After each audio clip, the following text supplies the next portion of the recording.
We're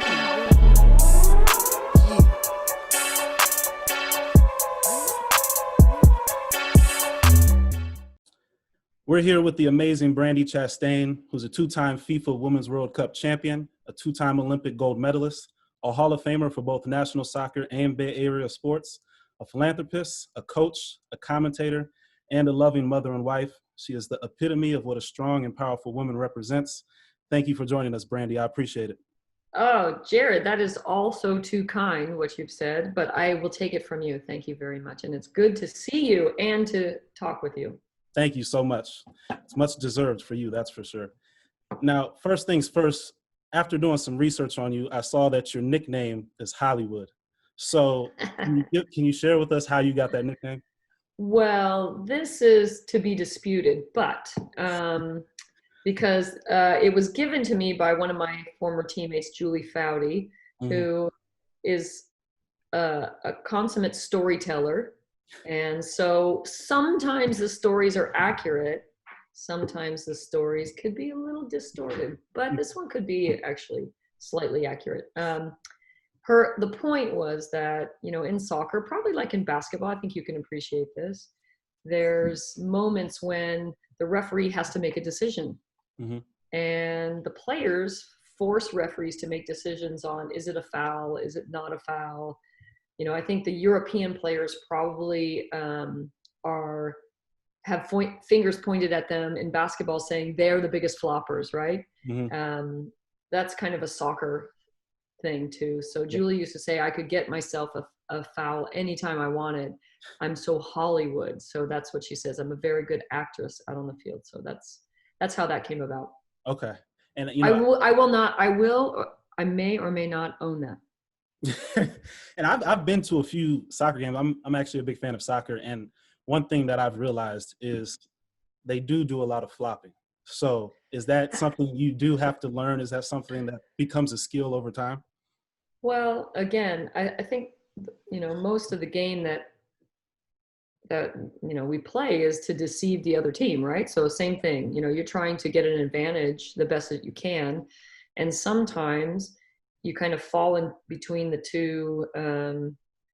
Is it within the rules, or is it outside of the rules? And so that's where the referee has to be able to make a decision, you know, and that's not up for the players to decide. Yeah, it's definitely an art, that's for sure.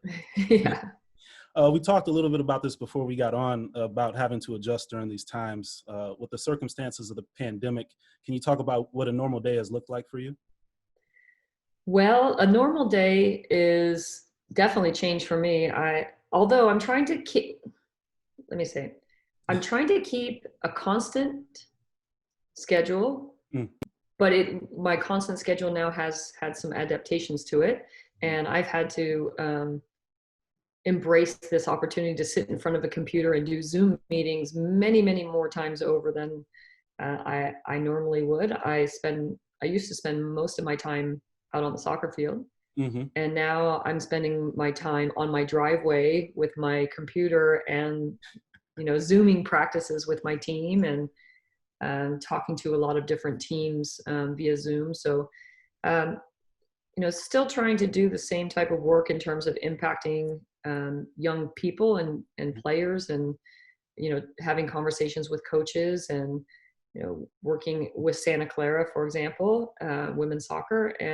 But it's just different now. It's just a different way that we've been doing it. So, you know, I've got a 13-year-old who just graduated from 8th grade yesterday. So Congratulations. Yes, we're very happy about that. He's very happy that schoolwork is now done. Yeah, I'm sure. Yeah. And now we can I think we can transition from school mode into summer mode. So that will look different too. So I think just trying to keep busy, trying to stay connected with people. I honestly think that I've been more connected to people now more so than ever. So that's been a big bonus, I think. Yeah, I was just going to ask you if you found a silver lining in all of this. And I think with me personally, it's been family time, because I think we're always on the move and we tend to be busy a lot. But with this pandemic and it keeping us at home, I think we've had the time to connect with our loved ones and our friends and truly spend time talking to them more than we have in the past, for sure. Yeah, 100%. I think I'm like you, Jared. Every time I see you, whether now it's on Zoom or whether I would see you on campus at Santa Clara or at the basketball court, you know, I always see you with a big smile on your face. And that to me tells me that you are enjoying the moment, whatever the moment is. And I think if we can embrace that, which I know sometimes it's difficult because we're not in our regular lives, so to speak, it'll make things easier. So I'm going to jump on the bandwagon with you and say, there's always something good that's coming out of everything. For sure. Well, I appreciate you recognizing my smile. That means a lot. Well, it's hard. It's like very bright. It's like you can't deny it. Hopefully, So like hey, listen, you have a lot of skills, basketball, obviously you're doing podcasts, you're doing all these things. But if you ever need a new job, you could be like the lighthouse beacon. You just smile and it will just like bright up the whole sea. I love the ideas. I'll definitely take that into account. Mm-hmm. I want to take it back to your college days. You started at University of California, Berkeley, and you earned Freshman Player of the Year there. But shortly after that season, you had to undergo ACL surgery on both of your knees, and that kept you out for the following 2 seasons. For people out there facing adversity, can you talk about how you were able to overcome such a long and exhausting injury? Well, I think like anything else, depending on what you see in your future, you can make decisions about how you're going to go about getting there. For some people, and one thing I learned through playing professional, through college into professional and with the national team is that, we are the only people in charge of our attitude. Yeah. So if we choose to have a positive attitude, we can even see the toughest situation in a way that gives us strength and power. Mm-hmm. So for me, the only thing that mattered was getting back to the field.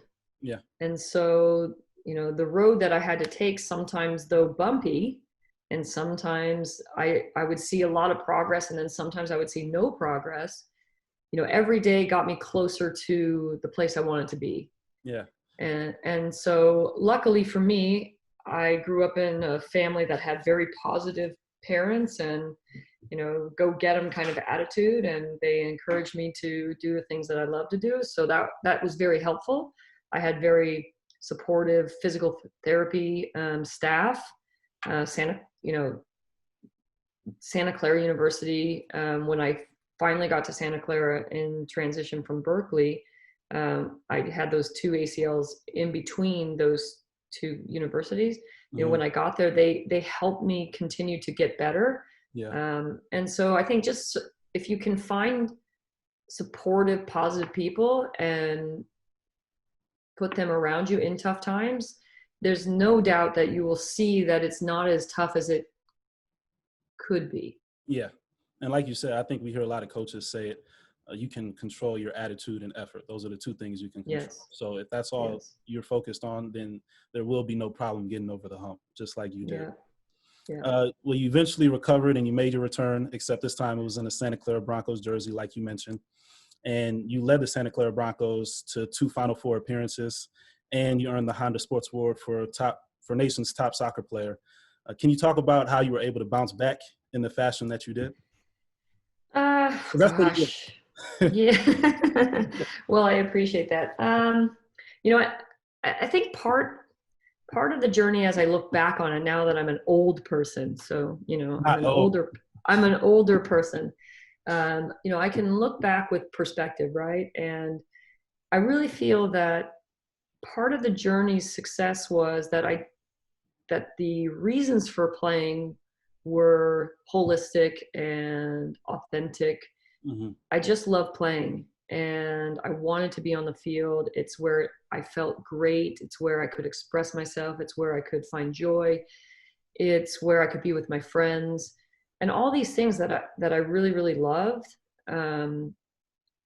made me want to work harder and made me want to be better. And because I found some joy, then I wanted more joy. And so then I put more effort and then it's like this perpetual building on one another. And so in terms of, but then in terms of like you're saying these awards, like that was never in the plan.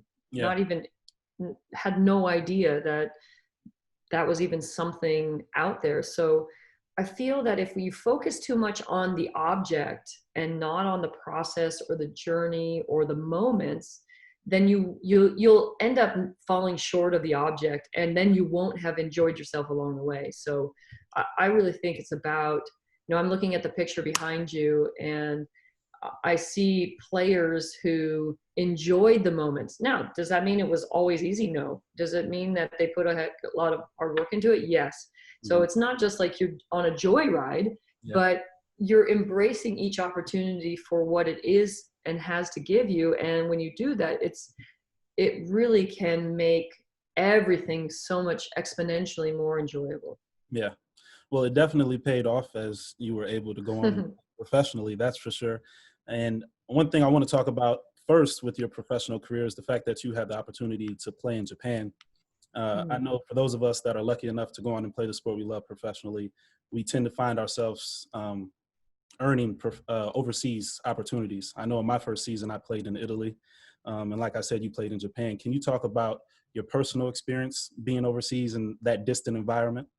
Right. So the point that I decided to go overseas was interesting. And I say interesting because I had already become a World Cup champion at that point. Yeah. There was no professional league in the States. We didn't have our first professional league until 2001. So being a professional, quote unquote, means that you're paid for your services, right? So we didn't have that here. I could have continued to play adult women's league soccer, and that's what I had done leading up to that time.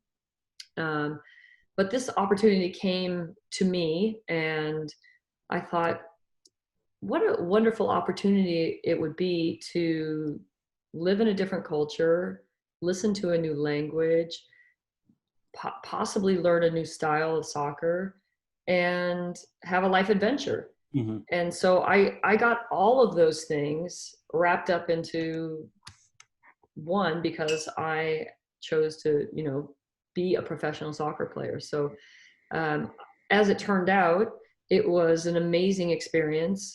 Even to this day, oh my gosh, I'm going to totally date myself now. Let's see, it's 1920, let's see.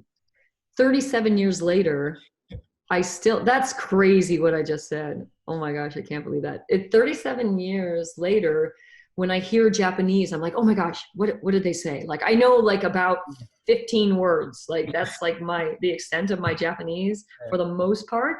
But when I hear someone speaking Japanese, it like brings me right back. So, it probably wouldn't have been on my top 10 of places to go in vacation, but I absolutely fell in love with it. The people are so generous and kind, and the travel around the country in terms of the ease through the Shinkansen, which is the train system. And I just found it all to be fascinating. And I think I was challenged by the national team coach at the time. After he cut me from the team, he kind of said, why would you do that? Why would you go there? Mm-hmm. And I said, fairly bluntly, well, I'm not playing for you. So what does it matter? Yeah. Right. I want to continue to play. And so I think the message is, after all of that, the message is that for everyone, the pathway is not the same. So, I look at the poster behind you and I think, okay, Kobe Bryant never played in college. Michael Jordan didn't make the varsity team. Like everybody's pathway is different. And so I think in youth sports today, because now I coach youth soccer, it's really difficult in that sports is becoming more of a job for kids than it is a place of enjoyment and freedom and fun and friendship. And so I'm trying to get my players and other players not to compare themselves to anybody else, because no two pathways are the same. Yeah. And if you look at a pathway and you have the mindset that it is the same, you'll be disappointed. Yeah. And so I'm trying to evoke this growth mindset in that we all are different. We all learn differently. We see things differently, but it doesn't mean that we can't come to the same answer. We're just gonna manipulate and navigate ourselves through the minutia of life and maybe the problem itself, and find that solution on our own. Well, I totally agree with everything you're saying. And I think you're doing a great job coaching. I think instilling that joy inside of young kids is essential, because I feel like you said, it's becoming more of a job at an earlier age for kids nowadays. And I think that's something I noticed with basketball. So for you doing that is going to be big for them later on in the future, for sure. Well, that doesn't mean I'm not tough though, Jared. I'll tell you. Oh, I know you're tough. I know you're tough. Admit You keep being tough. Keep being that way. So we talked about you being in Japan, but now I definitely want to bring it back, as you mentioned a little bit there, about you being on the U.S. national women's soccer team. Can you talk about what the feeling was like to play for your country? Oh my gosh, this talk is not long enough for all of those feelings. I'll be honest. I was just on a panel with a few of them with like 250 girls, and someone asked a similar question. And the similar question is, what will you remember the most? And yeah, we'll remember, obviously, we won the World Cup. And yes, we'll remember we went to the Olympics and we won a gold medal or a silver medal. And those things are amazing. And no one will ever take those away from us. But if you really said to the players, can you tell me about every game? No way. No, it's impossible. But we can all share how important our teammates were and how we're still friends today, and how we lean on each other in the tough times, but we laugh with each other in the good times, and that we can still go to one another with the same level of trust and gratitude that we had when we were playing. And I honestly think that playing for the U.S. kind of has a similar feel, right? So you're responsible to someone greater than yourself. Yeah. And that's what being on a team is all about. Can you bring your own unique self with all your wonderful special qualities and give them freely to the better of the group, and share them because it's going to make a difference. Yes. And you don't get to keep those things for yourself. Because you're sharing them, you're going to get back even more than you're giving in those moments. So I think playing for the U.S. is similar to that. I remember prior to the outcome of the '99 World Cup, the media at the time, as media do, their job is to, look at all the angles and to be tough analysts of, is this just the standard quote or is this real? Yeah. And, they were evaluating what would the outcome of this World Cup be if the U.S. didn't win or if the U.S. did win.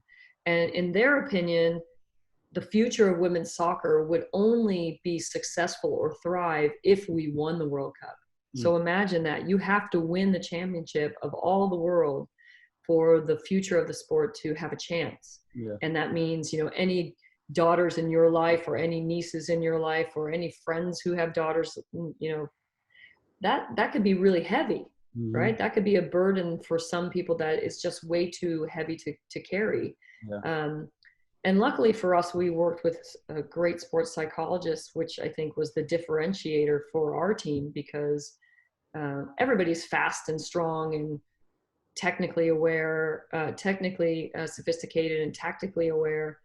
And so to get over the hump of how can we win a World Cup, which is not easy, and still fulfill the future of women's soccer being alive in the end.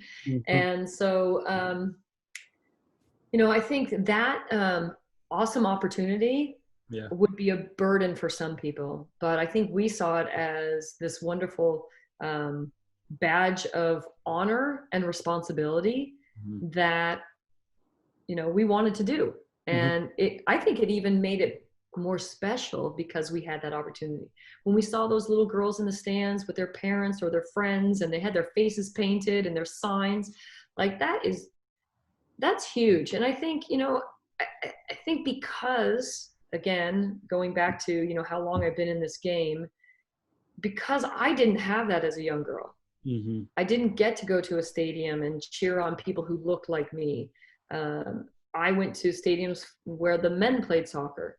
Yeah. And so I think just being able to have that environment, and when you hear those high-pitched squeals that girls do, you know, when they're excited, is very motivating. Yeah. So, and now what I'm happy to say is that, you know, maybe you got some people listening who are like, well, it's not just girls who come to your games. And that's absolutely true. You know, the breadth and the depth of fans that women's soccer now has is unbelievable. I mean, there's no doubt that we can secure large fans of people of all, both genders, all genders, I should say, not just both genders, all genders, all heights and weights and sizes and ages and colors, and it's exploded. So your question was, how does it feel to represent the United States? Every time you come to a stadium, you see it in the stands. And so we're humbled and honored to play on behalf of those people who come to cheer, and for those who watch on the television, and those who just, you know, can get it maybe online, and they make the difference for playing for USA. For sure. And you say that you see it in the stadiums, and I think we definitely saw it in the 1999 World Cup at the Rose Bowl, and I think you said the number was like 90,000 people. What was the feeling like for you as you were going up for that penalty kick? And can you also talk a little bit about, because I heard you mention in a Fox Sports interview that the key for you was not to look at the goalie because of something that happened prior to when you played the same Chinese team before. So can you talk a little bit about that as well? Sure. So, you know, in soccer, in the penalty kick situation, the kicker obviously has the advantage. Yeah. You know, they have a plan, or, you know, the speed of the ball that when it is going towards the net is, you know, something that the goalkeeper has to respond to. And so, you know, as a kicker, you should feel confident. You know, luckily for me in that moment leading up to that kick, you know, I'm sure you can also attest to this. You're a great shooter. And, you know, the crowd could be as loud as possible, but really the noise in your head is probably really quiet. And so it is similar to that, right? When you step up to the line, or when you're behind that 3-point line and the ball's coming and you're getting your feet ready, and as soon as you catch it, you know, you know what the motion feels like, so you do it. And so I think the penalty kick is similar to that physically. You know, it's a similar muscle memory moment.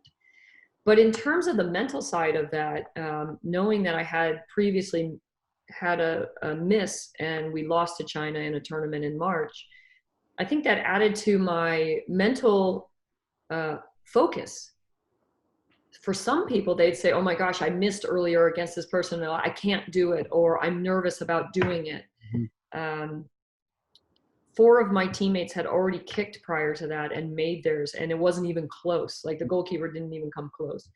And then Brianna Scurry on the 3rd kick made a save.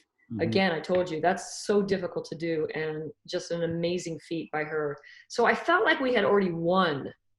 I just had to do my simple task of putting the ball into the net.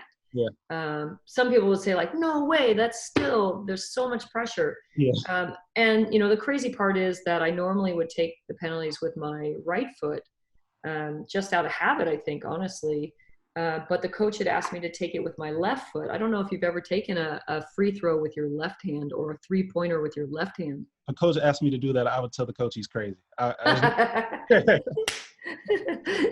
Well, luckily for us, you know, in soccer, it's really, you dribble with both hands, so you understand the concept. You know, but, you know, kicking with both feet is very natural for me, luckily. And so we had been practicing. I think coach was a little bit nervous that the goalkeeper may have already had kind of an eye on me with my right foot because of the previous game.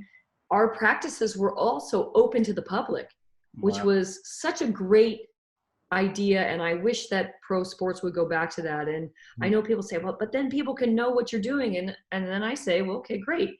Yeah, but the whole point of sports is to make the other team think you're going to do something, Yeah. and then you do something else.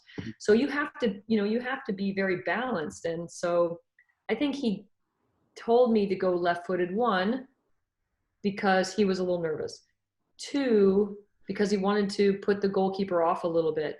And then 3, and which probably should be my number 1, is he trusted me, right? He trusted that I could do it. And so I think with that confidence, I stepped up to the ball saying, just don't look at the goalkeeper. Don't look at the goalkeeper. And if you watch the video clip, you'll see that my eyes never go away from the ball. The only thing going through my mind was not to look at the goalkeeper, because earlier in the year we had played China. She had really gotten me out of my rhythm by standing up next to the ball, and I ended up hitting the ball well, but it hit the crossbar, went out. We ended up losing the game. Chastain will take it. She missed a penalty kick against China in the Outdoor Cup, and they lost that game. I think once, placing that ball down, stepping back, hearing the same thing over and over in my head, don't look at the goalkeeper, don't look at the goalkeeper. And knowing that, I had a chance to win the World Cup was probably the least thing from my head.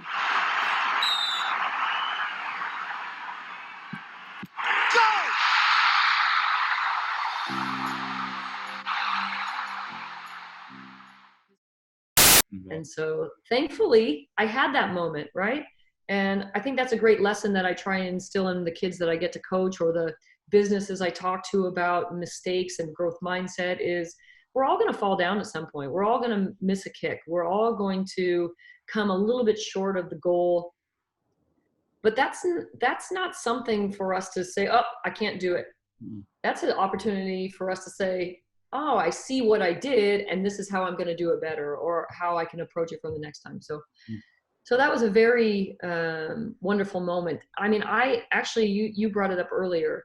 You said, you've been to 2 College Cup weekends, Final Four weekends, and Santa Clara was the number 1 team in the country. We were the only undefeated team in the country when we hit the semifinals. And our first game, we were winning, and as the clock was ticking down, and in soccer it has a weird thing where the announcer ticks down the clock from 10 seconds because the referee doesn't control the clock. Okay. And it's just so the referee will know that there's 10 seconds left, and then they can blow the whistle. And the announcer started saying 10, 9, and the girl with the ball happened to be the opponent, and she just turned and kicked it towards our goal. And instead of our defender clearing the ball, she let it go to the goalkeeper, and the goalkeeper wasn't ready. Wow. And it went into the goal with 4 seconds left. Wow. And we should have been in the national championship game at that point, but we didn't play the game out in the way we should have. Our fault. We end up going through overtime, no score. We get to penalty kicks. And now I step up and I'm the first kicker, and the goalkeeper makes a save. So we end up losing in penalty kicks to go to the national championship. So again, another opportunity to showcase that just because you miss once doesn't mean that you'll miss again. Yeah. And those are just building blocks, right? You have to stumble and you have to reevaluate before you can really get to the place that you want to go. That's truly where you learn from. Those are great opportunities to learn from, inspect from. Yeah. So I mentioned the amazing goal, but I have to mention the iconic picture that followed after that. And I've heard you say in interviews before that the celebration was purely organic, so you weren't thinking about any of that. But, a few days after or whatever it was, how long did it take for you to realize the magnitude of fame that picture was receiving? I think I'm still learning that, Jared, to be honest with you, because here we are. We're almost 21 years later. Yeah. And we're still talking about it. And just the other day, that moment received a Webby Award. So online opportunities for people to see and to vote, and it gained the award. So wow. I think, I'm still every day flabbergasted and just over the moon about the fact that time, not just that moment, but that time has made such a huge impression on the next generation and the next generation. And then the people who were there are still talking about it. and using it as an example of inspiration or, sharing a good vibe to somebody else. Like, I've seen one of those gifts, like someone's like, yeah, like, Yeah. they send it to me. So, Uh-huh. it's impressive how long it's lived on. And perhaps that's because people see the joy in it, right? The joy and the happiness that a moment like that can bring. And I think you'd be crazy if you don't want to have a moment like that in your life. Yeah. I mean, I've looked at the picture many times. I'm sure others have. It's definitely a picture that signifies all the joy that sports can bring. So I think that's why it continues to get the notoriety that it does. I want to ask you a question about your teammates as it relates to your World Cup team. I don't know, you've probably been watching maybe the Michael Jordan docuseries, which concluded this past week. Or go ahead, what were you going to say? Michael, yes, of course. Michael who? Of course. Hey, I have a Michael Jordan story I want to tell you after your question. Definitely looking forward to that. So the Michael Jordan docuseries just concluded this past week, and obviously it gave us an in-depth look into, his will and his drive to win at all costs, the Michael Jordan that we hear about all the time. I want to ask you, as it relates to your 1999 World Cup women's team, which included you, Mia Hamm, Julia Foudy, Christine Lilly, and Brianna Scurry, among many others. Can you tell me which teammate you would compare to be most like Michael Jordan when it comes to their drive and will to win at all costs? Oh, no, that's tough. You gotta choose one. Yeah, that's a tough one. I mean, so many of us, I think, had that kind of determination and drive. I don't want to get you in trouble. No. It wouldn't be trouble. It wouldn't be trouble. I think right now everybody's saying, "Say it's me. Say it's me. Say it's me." Yeah. I mean, I would say Michelle Akers. She was around the longest, and she was I think she was really the prime example of a woman who was so dedicated to being better. She didn't even know any other behavior. Yeah.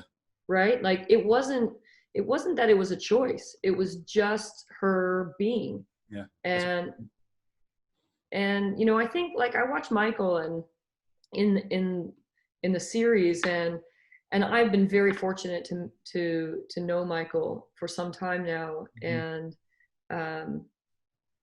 sometimes I watch the series and I'm like, that's not who I know. Like like that's not the guy I know over here. Yeah. And but the guy on the court was for real, right? Like he was not missing steps. He wasn't taking shortcuts. He was determined to find a way to win. And I think that's something that we've had to come to grips with in sports culture, that competition has, especially in young girls sports, I think has really gotten a bad rap, because if you are too determined to win, if you are too aggressive in moments, you are too, and I'll say aggressive, like mentally and physically, then it gets a negative connotation. Like you're winning at all costs, or that's, don't be so aggressive for young girls, which I'm like, are you kidding? Like, we're trying to teach them how to be like that, like why that's valuable. And so Michael had it just like spilling over the edges of his cup, right? Like he just had so much of it. I don't think he could contain it. Like, and I don't want my players, or any woman specifically, to have to apologize for wanting to be awesome. Yeah. I don't want my sons to have to apologize. Agreed. And so I feel like that's a very delicate thing you have to juggle and balance. And maybe, as we saw in the documentary, maybe sometimes people take offense to it. And others are like, my gosh, I want to be on that team. Yeah. Right? Because that's how I feel. So it's tough. It is really tough. And that's why I think it's good in sports that we have different layers and levels for the player who's super competitive and who wants to be this, beast over here. And then we have someone over here who absolutely loves the game, maybe the same, but maybe their competitiveness is like over here. Yeah. They can live in this place, not a problem. But don't point fingers over there. You know, nobody should be pointing fingers to what is better and what shouldn't be happening. Exactly. Yeah. Well, before I continue, I actually want to hear your Michael Jordan story that you had. Yeah. So Michael had been so kind to invite myself and my husband to his golf tournaments for a long time. And then it just so happened that at one of the tournaments, they had a Texas Hold'em tournament on one of the nights after the golf. Okay. And so, of course, you know, everybody who's invited plays. And then they have some other guests that are joining. So you started with like, I don't know, between 5 and 9 tables of 9 people playing Texas Hold'em. Yeah. And so you have to win your table to get to the final table, which already has Michael sitting, waiting. He's staring down at all the people. I love who's gonna be my victim? Who will be my victims, right? Oh, and man. So I'm playing on a table with Mia and Lawrence Taylor and Charles Barkley and Dan Jansen, you know, all these professional athletes and a few others. And I knocked both Lawrence Taylor and Charles Barkley out on a runner, bad beat. They get, oh my gosh, if I ever thought I was going to die in my life, it was in that moment because Lawrence Taylor stared at me and I was like, oh my gosh. He's a killer on the field only, on the field, right? And he was so mad. But I made it then to the final table. So now I'm playing and it's, gosh, I wish I could remember all the people who were on the table. But of course, you know, there's Michael. He's in the middle and I'm kind of around the bend. And slowly the game goes on and people are getting knocked off. And it turns out it's just Michael and I. Wow. Yeah. So I'm leading in chips. And as soon as the third player gets knocked, you know, the third to last player gets knocked off, he looks at my chips, he looks at his, and then, in only the way Michael Jordan can, he's staring forward and he just turns his head slightly and moves his eyes and he says, I'm coming after you. I think everything inside of my body turned to jello, right? It just turned to jello. And I was like, in my head, I'm thinking, you cannot let him make you nervous. You cannot let him do that to you, right? So now the competitor in me comes out and I'm like, all right, whatever, Michael, let's go. So we play a few hands, the chips kind of go back and forth. Then he starts to take more chips than away from me. And I'm like, I can't let this happen. So we get about even, or I get a little bit more. Then he decides to go all in. Wow. And I'm like, oh, and I don't have a hand. I don't have a hand. And the hand I have is very low. But I'm like, he's not, I don't know. I don't feel good about this, but I'm going to call because it's been going on for a long time. So I said, okay, fine, call. So we turn our hands over and neither one of us have anything. Wow. The cards come up, nothing helps. The turn comes up, it's a 2. He pairs a 2 in his hand. I have nothing. Next card comes 3. I have a 3. And I beat Michael Jordan with a pair of 3s to his pair of 2s. Oh, and wow. how fitting is it that he's number 23? Wow, that's crazy, man. That is crazy. Yeah. So I have that over Michael Jordan. That's an epic story right there. And every now and again when I see him, I remind him. I ask him when we're playing poker. We're playing poker again. I know that makes him upset. Oh yeah. Yes. All right. Yes. So you mentioned a little bit earlier. You talked about how it could be a burden to play for the national team, but you guys didn't take it that way. But can you explain maybe something you did off the field to deal with the stress and the pressure that comes with playing a sport overall? Yeah, I think playing this, for me, this is me, playing the sport actually relieved my stress. Okay. I think part of the stress that maybe you're talking about, or maybe some people feel, is, the things that are not in your control. Yeah. How much time you get to play, are you a starter versus coming off the bench? Are you playing the position you want to play? So those are things you can't control. The things you can't control are, again, we talked about attitude being one, your effort being two, enjoying every moment being three. So for me, the soccer was the fun part. I loved going to practice. I absolutely 100% loved it. I love it now. Like when I go to my practices and I'm coaching, and I have two not very happy knees right now as it is.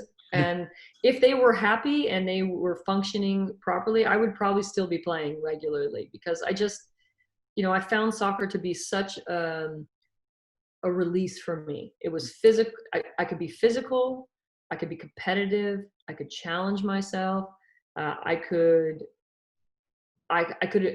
embrace the thing I really think I love the most, which was kind of when, I don't know how you were on the court, but I watched you so many times. I think we're similar.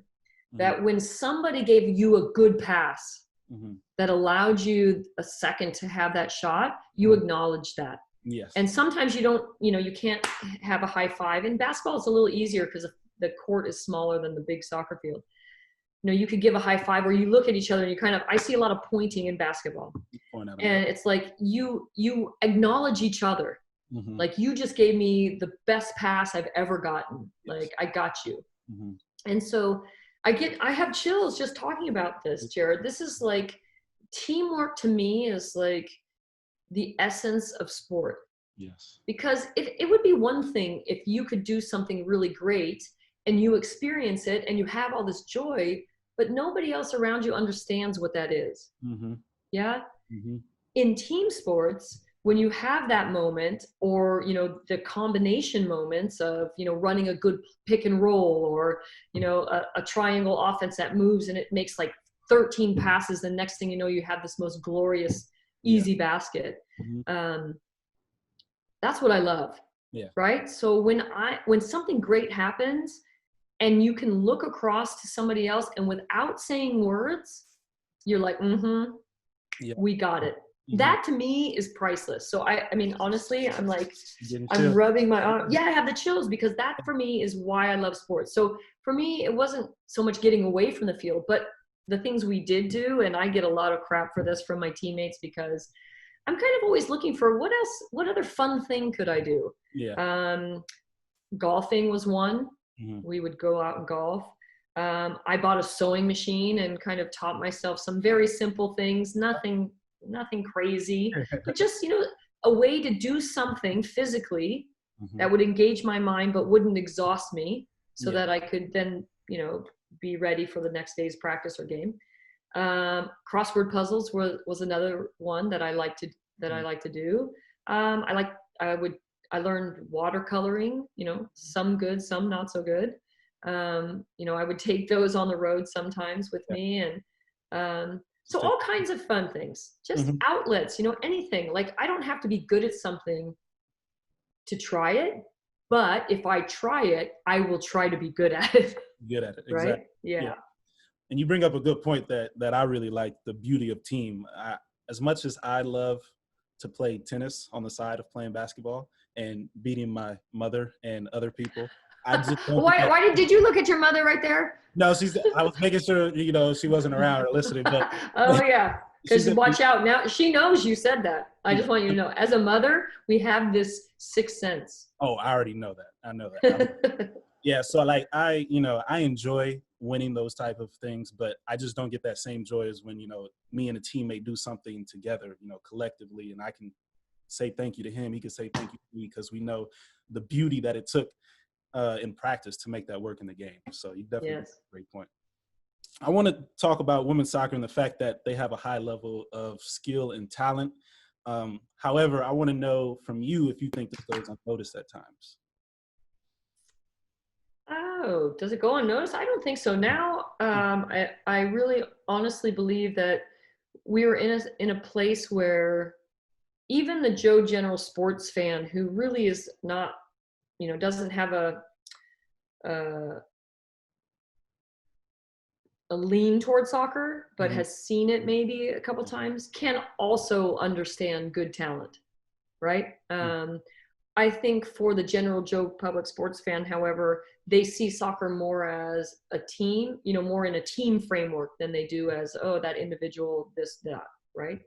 And I think women's soccer might get a better rap for being more team cohesive, which maybe is why you bring up that question, because, I think there is, I would say maybe I would equate it to WNBA, right? Maybe it's spoken about in that way. Although I think now more so than ever, we have a leaning towards talking about teams more than individuals, right? We still talk about individuals. They make highlights, of course. We all love to watch the highlight. But I think there's a lot of talk about teamwork, more so now. Great teams and great players that make great teams. I think, again, we'll go back to the documentary. Michael Jordan, obviously superhuman, such dominance on the basketball court. But if he doesn't have Scottie Pippen or Dennis Rodman or even Steve Kerr, these things don't happen. Exactly. So, I think we have a penchant towards watching highlights, but teamwork is really something that I think gets the job done at the end of the day. Yeah. And so I think with soccer, people have, when I was growing up, obviously there wasn't the majority of the population who watched soccer were considered foreigners, right? Immigrants that moved to the United States brought soccer with them, and they played it in their neighborhoods, and they really got it because it was their tradition and their culture. Yeah. But now my sons have only grown up with soccer, so we have American soccer culture. And so, but I still think it's kind of revolves around teams, but obviously you can dissect the teams and look at the players of, Megan Rapinoe, Carly Lloyd, Rose Lavelle, Julie Ertz. I mean, those players obviously have spectacular qualities, but it's really the collective of them coming together in the moments that makes them, I think, as good as they are. Yeah. And I think, something that I've never said, but, coming to Santa Clara as a freshman, and of course, Santa Clara doesn't have a football team. So, basketball is supposed to be that next big team. But when I came to Santa Clara, that's not the way that I thought. When I came and saw how things were, I was like, women's soccer is just the prime team in Santa Clara.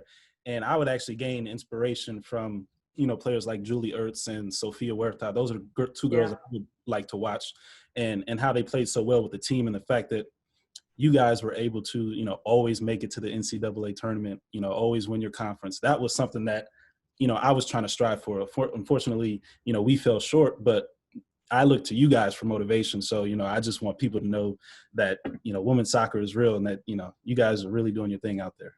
Right on. That's so nice, Jared. Thank you very much. Of course. Right. So, as it deals with right now, I kind of want to understand, why do you feel like the U.S. Soccer Federation isn't really seeing eye to eye when it comes to the U.S. women's national soccer team? With a lawsuit, for those people that may not know what's going on. Yeah. So, this phrase pay equity is a real tough one. Yeah. It's tough because there's a lot of variables and a lot of layers. And part of the problem of the landscape is that on the men's side and the women's side, they're completely different. So it would be one thing if we were comparing oranges to oranges. We would say, oh, this one's sweeter, this one's a little more tart. Maybe you like sweet, I like tart. I don't know, but they're the same. Yeah. On the soccer side of this picture, it's not the same. So, an example, you play professional basketball. And your salary is paid by your club, right? So, perfect. So that's similar to what happens in the men's side of soccer. Now we look at the women's side of soccer, and in this country, not talking about anywhere else, in this country, the national team entity of US Soccer is paying the salary of the national team player. Gotcha. In the club environment. So when the men come to the national team, they make a stipend, or they make a contracted amount that their CBA has negotiated for. And same with the women's side. Now, again, those CBAs are determined by negotiation. And some of them are performance based, and some of them are just show up based. Yeah. And what I'm saying is that the landscape is different, and so it's very difficult to get down to the nitty gritty. Yeah. Because in US Soccer's opinion, they already pay the women more than they pay the men. And that's because the women get a salary from them, and then they won the World Cup. Yeah. Because our men didn't qualify for the World Cup. Right. They lost an opportunity, and so did US Soccer, to earn money from FIFA. And therefore they really didn't make that much money. So the argument is it's not a parallel lines coming together. Yeah. And so it's, and that's where the law and interpretation of the law exists. And that's where the problems are. Okay. And I can tell that it's very deep when you get into it like that, and all the nitty gritty. And I think for people that just, read the articles or read the headlines that come out, they just instantly get upset. I mean, even like me, even though I know there's a lot behind it, it's like, the women, they're just winning so much more than the men are. And the way they're able to connect with the personalities is a lot better than what the men do. So, that's just my instant feeling on things. Yes. And I think you're right. And I feel like that's why there was this overwhelming support of pay equity. And I think the concept of pay equity, nobody's going to argue that. Yeah. And if they did argue it, I mean, the court of public opinion would absolutely beat you down on that, right? I think we're finally to a time where we're going to have pay equity, whether that's in the boardroom, whether that's in management, whether that's in sports or outside of sports. Like nobody can seriously look at someone and say, well, you're 25-year-old man and this 25-year-old woman, okay, you get $1 and she gets 57 cents. Like it won't happen. I see that just not being able to be a thing anymore. Yeah. The difference is in how things are structured, and really what we need and what we should all be fighting for is an opportunity to have a league that functions the way that MLS does, which is to say that US Soccer helped MLS to grow and to find sponsors and to be now this 28-team entity. That's a lot of teams. I mean, when we first started, I think when they first started the MLS was in 1995 or 6. Okay. And they didn't have that many teams. I mean, it's like if you went back in basketball, if you went back in NFL, like everybody starts small and then they build. But one thing is present for those big leagues to happen. You need sponsors, you need television. And so we have to be willing, I wish it was me, I shouldn't say we, I should say those with the resources have to see the value in women's sports. And I think we've gotten closer to that. Yeah. And that's where we can really make the difference. Once that happens, there's no doubt that things will change, because then the pay will be closer to being equitable. Yeah. But until that time, US Soccer will stand by the same thing, which is we already pay you in this way. And so what are we going to do? Or we renegotiate the contract in a different way. We establish new rules, or we establish new precedents that somehow forces US Soccer or FIFA to step up. I honestly think FIFA is the issue, right? So if FIFA itself saw all of soccer in the same light, both on the men's and women's side, this conversation would be a moot point. We would be talking about cornhole or something else. I don't know. But I know that's a Chicago thing. Yeah. When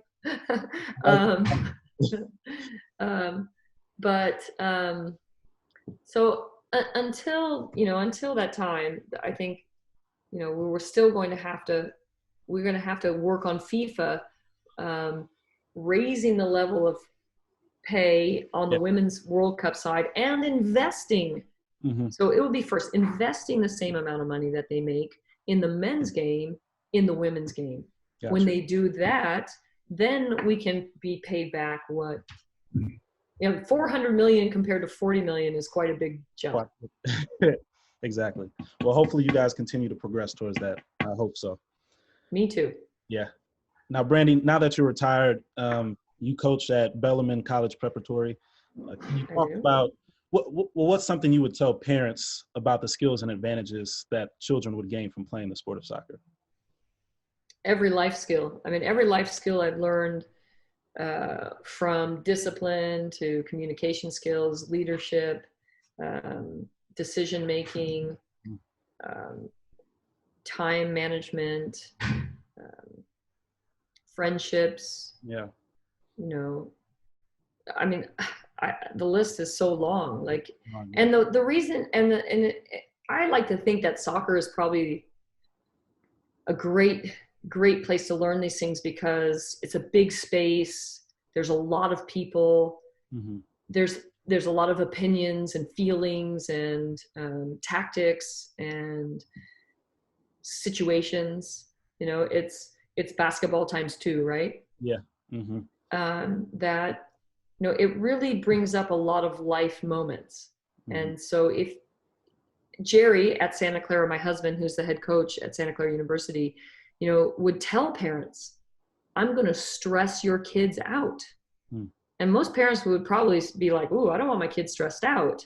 He said, but what I mean is I'm going to stress them in a way so that when they leave me, they know they can handle the stresses that life will 100% bring to them. For sure. And that's not that along the way we don't want them to be perfect. Nobody wants your kids to be perfect. But can we show incremental moments of growth and development and learning and maturation and responsibility? That's what we want. And so during those times as we're going along this continuum on this graph, if we show those kind of improvements, when we leave, though it might be messy in the middle of this graph, it could go up, down, backward, sideways. At the end, you're going to be in this upward ascension, and you're going to say, I learned all of this, and I'm ready now for the next thing. Now, will that mean that you'll see every curveball or that you'll hit every changeup? No, you won't. But you'll be more prepared to handle them than if you didn't have the practice in our environment beforehand. Well, you've definitely carried the torch after retiring as it refers to soccer, but also in philanthropy. You're the co-founder of Bossy, which is the Bay Area Women's Sports Initiative. Also being an ambassador for campaigns such as Walk the Walk, which helps raise awareness for breast cancer. Can you talk about what matters to you most when choosing what you want to support? I think everybody starts with, does it hit home? Right? So I think it's easy to start with, where does it touch you the deepest? And that's where people normally start. But I think in the terms of, for Bossy is Title I schools, where the majority of the population, if not 70 or more % of the population, live under the poverty line. And these are young girls who live in these environments where they're not encouraged to do things. And for me, that wasn't how, I didn't by any means grow up in a rich environment, but I had the luxury of playing sports. Yeah. And I wanted to give that back to those girls who might find not just the joy in sports or the friendships in sports, but maybe an opportunity to see outside a four block radius where they live. Mm-hmm. And so, you know, there's 100 other valuable lessons that Bossy is giving to our girls about a whole new vocabulary, how they look at themselves, how they speak to others, how they take responsibility for their actions, how they work in teams. You know, we've had so many young girls. This is the 2nd grade through 5th grade level, so like 8 to 11, where we bring collegiate female student athletes to the playground after school. And you know, you growing up in Chicago, you're obviously you're privileged in a culture that loves sports and, you know, values sports, but also in an environment where things can be dangerous, right? And so trying to mitigate the danger and open the opportunity is really what we are trying to do. And for young girls to also have role models of people that look like them. You know, we have English second language as a barrier sometimes. We have poverty as a barrier. We have geography as a barrier. We have culture as a barrier. So we're trying to break down these stigmas that exist in these areas and get closer to, we're more alike than we are different. Yeah. But our differences are really special and unique, and it's okay to be different, but let's take them as strengths. Yeah. And so we have had all kinds of girls. We started with 11 girls. We've had over 20,000 girls. And so this is one area for me where maybe it didn't come from, you know, where I particularly was living or how I grew up, but it's my community. It's where I live in a greater sense. It's, you know, the girls that influence the people in my community, and I want them to be powerful, and I want them to think that they can do anything that they put their mind to. So that's why we created Bossy. And, you know, things like I'm working with the Concussion Legacy Foundation. I've donated when I'm done with it. Of course, I'm donating my brain for them to do research so that we can, you know, maybe learn something about concussions so that we can make soccer safer in the future for young kids, whether that's, you know, how many times you head the ball versus, you know, falling down and hitting your head, you know, all kinds of things that happen in sports. So that's an important one for me. And I was going to ask you about that. I thought that was pretty cool, how they'll study your brain and look into CTE and things of that nature, things that could be beneficial moving forward for athletes. So that was really cool. Yeah, I think that one kind of came about from this concept, Jared. And I think people will probably ask you the same thing, you know, what's your legacy? Yeah. You know, and I think sometimes we get hung up in how many championships we win or how many awards we win, but has that really changed things for the better? And so, you know, the point of when the concussion legacy question and the brain donation came about, I really felt like this was a concrete way to leave a legacy that would help, you know, either offer some information that we didn't know or confirm some information that we had. And in the studies so far, we have very few, if any, female athletes since, you know, since the Institute was studying NFL and men's sports. You know, we need to know, is there a difference? You know, what are the differences? What can we do to change? So I think for me, the idea of I will be resting peacefully knowing that I will help in some way make it a safer environment for every young player out there. Well, I respect you so much for that. I took a lot from that because I know us as athletes, you know, in the beginning, we're thinking of how can we be the best athlete we can be. And that's a big part of it. And I think to an extent, you know, we're trying to be the best athlete we can be to get to a point eventually where when sports stops for us, we can figure out how to create a legacy off the field for other people. And you certainly found that. And, you know, I'm still in my earlier stages, but hopefully when I'm done with it, I can truly figure out what's going to be my calling and what I think, or how I think I can make a benefit or an impact on people in the future for basketball or for whatever it may be. Mm-hmm. And this, well, I think you're doing it right now too with what you know, sharing these stories, I think is important. Yeah, I think it's huge. Yeah, when people listen to this, they're going to learn a lot. So, you know, that's the importance of it. And I hope somebody can take something away from it. That's for sure. Yeah. And it also leads me to your advocation and your involvement with Dr. Cantu as it relates to the data and science behind setting an age limit for kids before they start hitting the ball. And you guys, I think you went for an age limit and it ended up being something else, but you guys got it set at 10. So that was still big time for you. Can you talk about what went into accomplishing that? Yeah. So at Santa Clara University, we have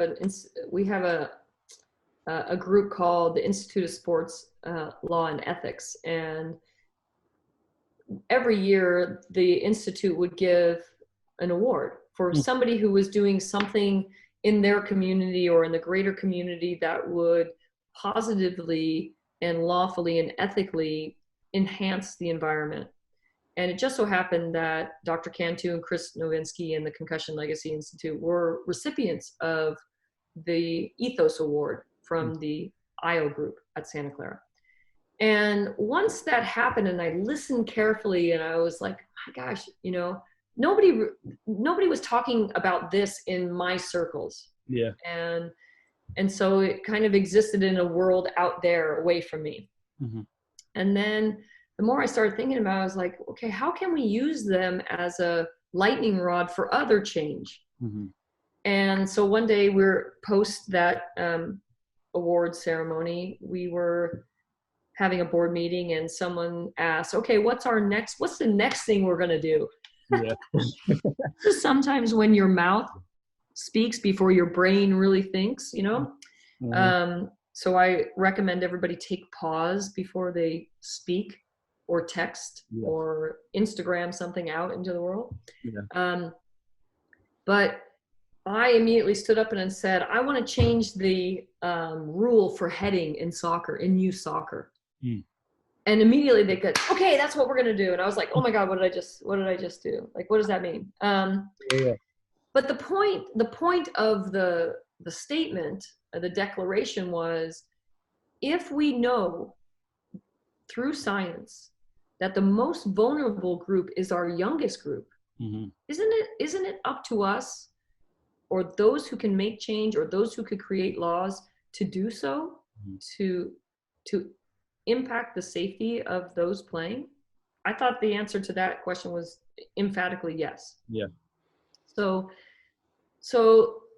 okay, so then I stopped scaring myself for a minute, and then what we got to work on was we said, okay, what is the appropriate age? Mm-hmm. You know, what is the age that will help protect the greatest population? Mm-hmm. And of course we went back and forth. We played a little tennis with those topics, and you know, because physical maturation, puberty, mm-hmm. and age don't always collide at the same time for every person.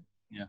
So, you know, we said, okay, 14 would be a great age. That's high school. You're going into high school. Why do we need to head the ball before high school? Like, it's not, you know, it's not really that necessary. But there are some kids who look like they're in high school, but who are 12. Mm-hmm. So then it was, you know, then we had this, you know, push and pull about this. And we wanted 14. So we pressed for 14. U.S. soccer at the time didn't have a set age limit mm-hmm. as a rule. What they had was a recommendation that mm-hmm. said, we don't recommend that kids 10 or younger head the ball. Mm-hmm. Well, so every time the ball went into the air, of course they're going to head it because they saw, you know, on TV or on videos, they see players heading the ball. Mm-hmm. So we fought and we wrestled around and we got it to the age 11. So you cannot head the ball from 11 and down. So that's a rule now.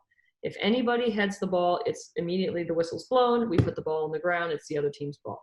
Yeah. So at least that we've we've kind of put a flag down in the sand, right? We said, this is the line right now. We're going to continue to do studies on it.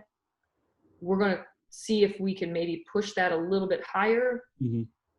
Because honestly, we don't spend a lot of time on heading. And maybe some people would argue, well, maybe that's the problem. They don't know how to do it right. So that's why they're getting hurt. Well, my counter to that is I'm going to teach them space, spatial awareness, how to protect themselves, how to be in an athletic position, how to land, so that for young girls, you know, we are the highest population of ACL tears. I've had 2 myself. You know, jumping and landing is a priority. Strength training of the posterior chain is a priority. You know, we have a lot of things that we can do outside of heading that could really enhance the game way more than heading could. So that's kind of my argument. So, you know, for me as a coach, I have to work within the rules, but I'm going to also work in that if we don't have to head the ball, sometimes we do. Very small percentage. Yeah.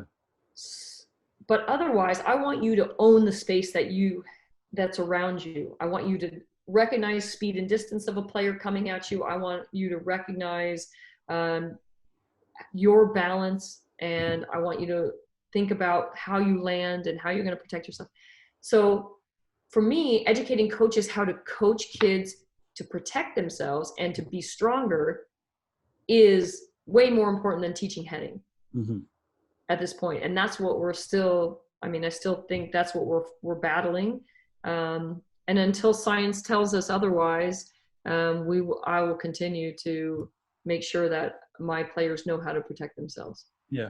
Well, even after retiring, you're still doing amazing work in soccer. So definitely keep that up. Thank you.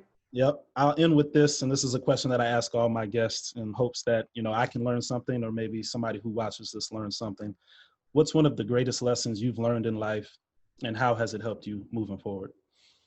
Well, I think maybe the optics on this won't look as good as the outcome story.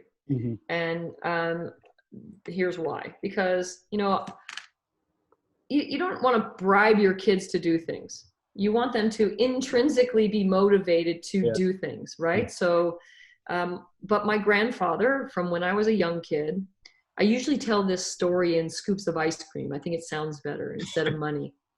So when I was a kid, my grandfather would give me 1 scoop of ice cream for every goal I scored.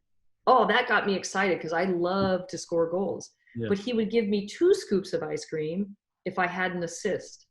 And so he taught me that giving was a greater reward than getting. And so that has really stuck with me. And I feel that I display that in, you know, the work I do with Bossy and the other community service that I feel that is important. When I'm asked, hey, can you help? You know, I do my best to say yes.